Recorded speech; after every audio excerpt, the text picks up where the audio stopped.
Hello అందరికీ welcome to Somesh talks. ఈరోజు మన వీడియోలో ఘాటీ మూవీ రివ్యూ గురించి డిస్కస్ చేద్దాం. Starring Anushka Shetty, Vikram Prabhu, Chaitanya Rao and Jagapathi Babu. Directed by Krish Jagarlamudi. మన తెలంగాణ అండ్ ఒడిస్సా బార్డర్లో ఉన్న ఈస్టర్న్ ఘాట్స్లో బ్రతికిన ఘాటీల గురించి తీసిన మూవీ ఇది. అనుష్క గారు ఒక్క ప్రమోషన్కి కూడా రాకుండా క్రిష్ గారు అండ్ మూవీ టీమే అన్ని ప్రమోషన్స్ కంప్లీట్ చేశారు. మూవీ చూశాక నా ఒపీనియన్ చెప్పాలంటే బాగుంది. రొటీన్ రివెంజ్ అండ్ రివోల్ట్ టెంప్లెట్లో ఉన్న ఎగ్జిక్యూషన్ బాగా చేశారు. స్టోరీ విషయానికి వస్తే ఈస్టర్న్ ఘాట్స్లో గంజాయి నాటి ఆ గంజాయిని దగ్గరలో ఉన్న పోర్ట్కి మోసేవారే ఈ ఘాటీలు. అలా మోసినందుకు డబ్బులు ఇస్తారు. అలా ఘాటీలు అంతా చాలా సంవత్సరాలుగా అదే తప్పు అని తెలియక గంజాయి మోస్తూ బ్రతికేస్తూ ఉంటారు. అందులో ఇద్దరు ఘాటీలే కొన్ని రీజన్స్ వల్ల గంజాయి మోయడం మానేస్తారు. వాళ్ళే శీలావతి అండ్ దేశీరాజు. తర్వాత ఏమైంది, ఆ గంజాయి స్మగ్లింగ్ హెడ్ శీలావతి అండ్ దేశీరాజుని ఏం చేశాడు అనేది మూవీ చూసి తెలుసుకోవాలి. టెక్నికల్లీ మూవీ సాలిడ్ ఉంది. స్క్రీన్ ప్లే అండ్ ఎగ్జిక్యూషన్ చాలా బాగుంది. మూవీ స్టార్టింగే మనకి ఘాటీ లైఫ్స్ ఎలా ఉంటాయో చూపిస్తారు. క్యారెక్టర్స్కి కనెక్ట్ అవ్వడానికి టైం పడుతుంది. వన్స్ కనెక్ట్ అయ్యాక ఆ క్యారెక్టర్స్తో పాటు ట్రావెల్ చేస్తాం. స్టోరీ సింపుల్గా అండ్ రొటీన్గా ఉంటుంది.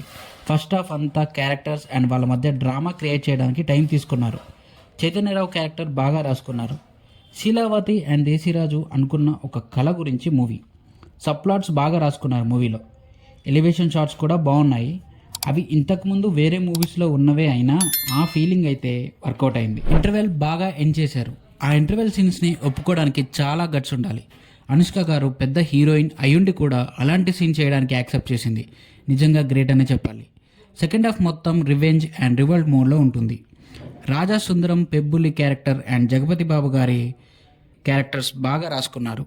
ఇద్దరు బాగా పర్ఫామ్ చేశారు వాళ్ళ క్యారెక్టర్స్లో. జగపతి బాబు గారి యాటిట్యూడ్ బాగుంటుంది మూవీలో. నాకు ఫస్ట్ హాఫ్ చూసినంతసేపు స్క్రీన్ పైన అనుష్కనే కనిపించింది. బట్ సెకండ్ హాఫ్ నుంచి శీలావతి కనిపించింది. శీలావతి యాక్షన్ మోడ్లోకి వచ్చిన తర్వాత చాలా బాగా పర్ఫామ్ చేసింది అనుష్క. శీలావతి క్యారెక్టర్లో జీవించేసింది. చైతన్యరావు కూడా విలన్గా బాగా పర్ఫామ్ చేశాడు. మంచి పర్ఫార్మెన్స్ స్కోప్ ఉన్న క్యారెక్టర్ పడింది. రీసెంట్లీ మంచి పర్ఫార్మెన్స్తో దూసుకుపోతున్న actor Vikram Prabhu and remaining actors అందరూ వాళ్ళ రోల్స్లో బాగా పర్ఫామ్ చేశారు. టెక్నికల్గా చాలా బాగుంది మూవీ. విజువల్స్ కూడా చాలా బాగున్నాయి. టేకింగ్ అండ్ కొన్ని షాట్స్ కూడా బాగా చేశారు. Music by Nagavelli Vidyasagar. Songs అన్నీ సిచ్యువేషనల్ సాంగ్సే with good meaningful lyrics. Background score movie సిచ్యువేషన్కి టోన్కి మ్యాచ్ అయ్యేలా బాగా ఇచ్చాడు. Action scenes, elevation scenes and emotional సీన్స్లో బీజిఎం చాలా బాగుంది. ఫైనల్లీ డైరెక్టర్ క్రిష్ జాగర్లమూడి హరిహర వీరమల్ల మూవీకి డైరెక్టర్గా చేసి ఆ మూవీ డిలేస్ కారణంగా అందులోంచి బయటికి వచ్చి తీసిన మూవీ ఇది. స్టోరీ సింపుల్గా ఉన్న ఎగ్జిక్యూషన్ బాగా చేశారు. క్యారెక్టర్స్ బాగా రాసుకున్నారు. మెయిన్లీ డైలాగ్స్ అయితే చాలా బాగా రాశారు. ఆయన అన్ని మూవీస్లో లాగే ఈ మూవీలో డైలాగ్స్ కూడా పోయిటిక్గా ఉంటాయి. చాలా డెప్త్ ఉంటుంది ఆ పోయిటరీలో. బట్ ఆయన అన్ని మూవీస్లో లాగా ఇంటెన్స్ డ్రామా అయితే అంత వర్కౌట్ అవ్వలేదు అనిపించింది ఈ మూవీలో. యాక్టర్స్ నుంచి పర్ఫార్మెన్స్ అయితే బాగా ఎక్స్ట్రాక్ట్ చేశారు.